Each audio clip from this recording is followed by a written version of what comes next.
So just about 2 months into the second presidency for Donald J. Trump, POTUS 47, the commander-in-chief, and I'll tell you, I can't say by any means am I surprised at the Democrats, their poor behavior.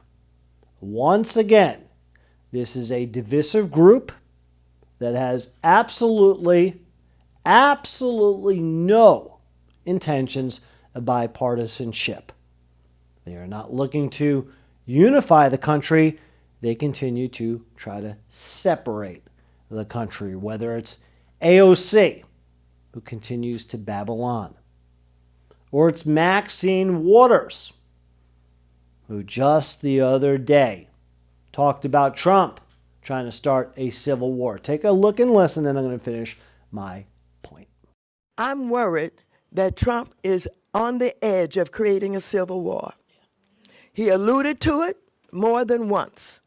He alluded to the fact that if he did not get reelected, that there could be a civil war. What does Trump expect? Oh, I believe he expects violence. I believe he expects confrontation. I believe he's working toward a civil war. Oh, the hypocrisy is rich, ain't it?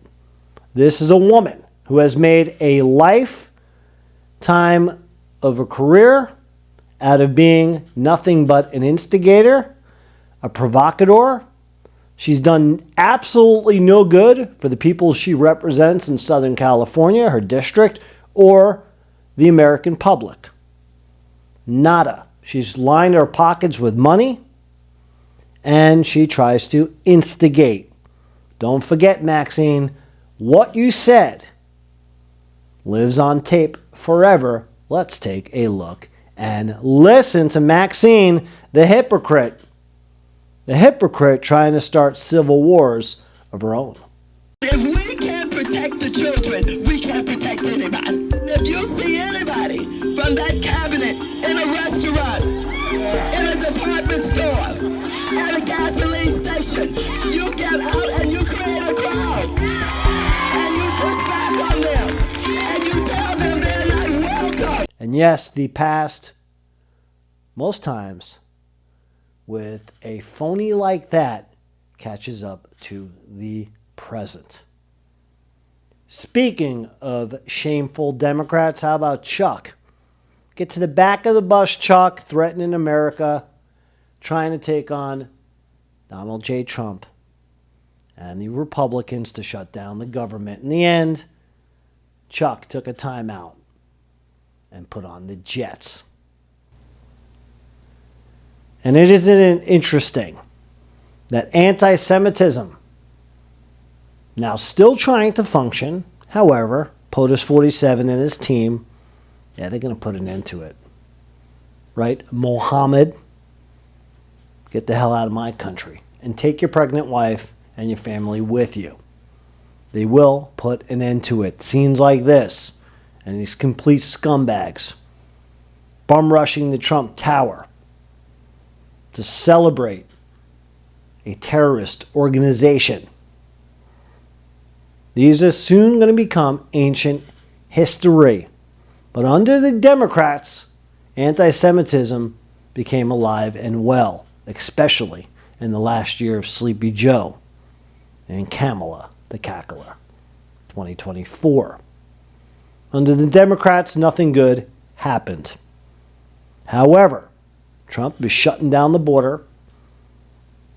The Department of Justice and our law enforcement agencies are getting back to practicing justice, practicing law and order throughout our civilization. So little by little, the fundamental blocks that once made America great are being built back up. And instead of the Democrats trying to work with President Trump to make things better. And you know what? How about this? Maybe the Democrats work with Trump.